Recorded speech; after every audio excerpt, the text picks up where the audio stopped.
ধানমন্ডির বাড়ি ভেঙে দেওয়ার সময় একটি তথ্য আসলো যে সেখানে দেশনেত্রী বেগম খালেদা জিয়া ক্যান্টনমেন্টের বাসভবনে সমস্ত নথিপত্র এই ধানমন্ডির 32 এই বাড়িতে পাওয়া গেল। কি আশ্চর্য কথা! সুতরাং আমরা এই বগুড়ার জমিন থেকে দায়িত্বহীন কণ্ঠে বলতে চাই, নিরীহ মানুষের বুকের উপরে পাখির মতো গুলি চালা মানুষ হত্যা করে রক্ত চুষে এতদিন ক্ষমতায় টিকে ছিল, বাংলার জমিনে তাদের অস্তিত্ব টিকে থাকতে দেওয়া হবে না, হবে না, হবে না। কারা কারা রাজি আছো? দু হাত তুলে আল্লাহকে হাত দেখা। একটি কথা না বললেই নয়, আমরা দেখেছি এই বাংলাদেশের নিরীহ মানুষগুলোকে পশুর মতো নিপীড়ন নির্যাতন করে সেই ফ্যাসিস্ট বছরের পর বছর তার ক্ষমতার মসনদে বসে থাকার এক স্বপ্ন দেখেছিল। কথা ঠিক কিনা? দূষণের এই বাড়ি ভেঙ্গে টুকরো টুকরো করে দিল ছাত্র জনতা। শুধু ধানমন্ডির 32 ঘুরিয়ে দিলে চলবে না।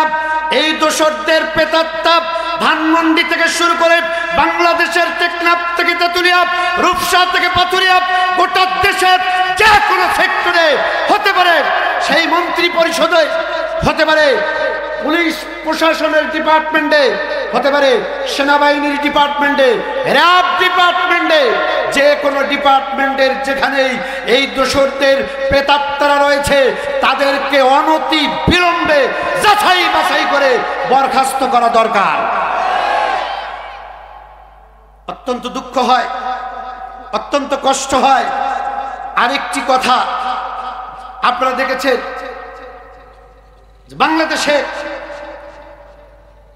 একজন বয়স্ক নারী, যে নারীর কথা একটু আগেই আমাদের অতিথি মহোদয় বলে গেল, কিভাবে সম্ভব রাজনীতি, ক্ষমতার চেয়ার মানুষকে এত অন্ধ বানাতে পারে।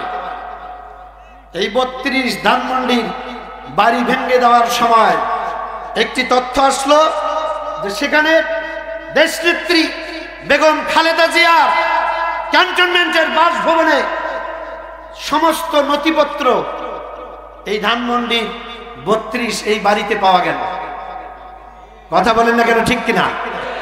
কি আশ্চর্য কথা!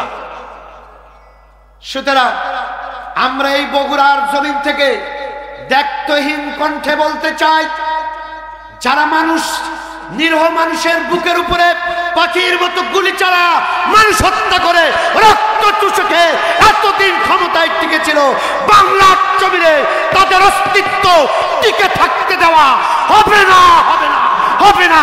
কারা কারা রাজি আছো? দু হাত তুলে আল্লাহকে হাত দেখা।